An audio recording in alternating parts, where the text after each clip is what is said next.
এমন জাতীয় গুরুত্বপূর্ণ ও দীর্ঘমেয়াদী নীতি নির্ধারণী কোন সিদ্ধান্ত নেওয়ার এখতিয়ার অন্তর্বর্তীকালীন সরকারের, অস্থায়ী সরকারের আছে বলে এদেশের মানুষ মনে করে না। দেশের নিরাপত্তা ও সংশ্লিষ্ট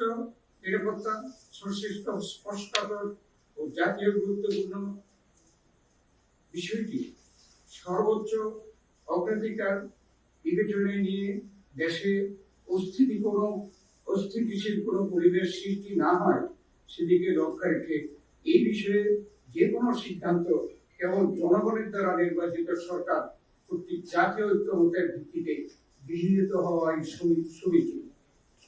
সাংবাদিক ভাই বোনেরা, অন্তর্বর্তী সরকারের যে সমস্ত উপদেষ্টাগণ একটি নূতন রাজনৈতিক দলের সাথে প্রত্যক্ষ ও পরোক্ষভাবে জড়িত বলে সবাই জানে ও বুঝে।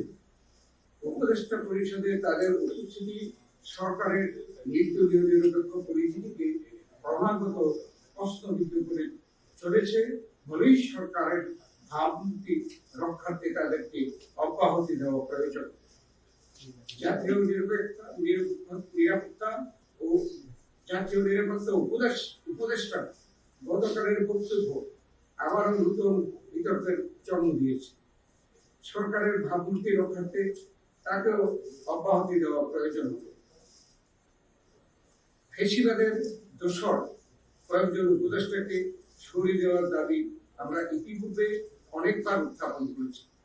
যেহেতু একটি জাতীয় সংসদ নির্বাচন অনুষ্ঠান করাই এই সরকারের প্রধান কাজ, তাই মাথাবাড়ি উপদেষ্টা পরিষদ না রেখে শুধুমাত্র দৈনন্দিন কাজকর্ম রুটিন ওয়ার্ক পরিচালনার জন্য একটি ছোট্ট আকারের উপদেষ্টা পরিষদ রাখাই বাঞ্ছনীয়।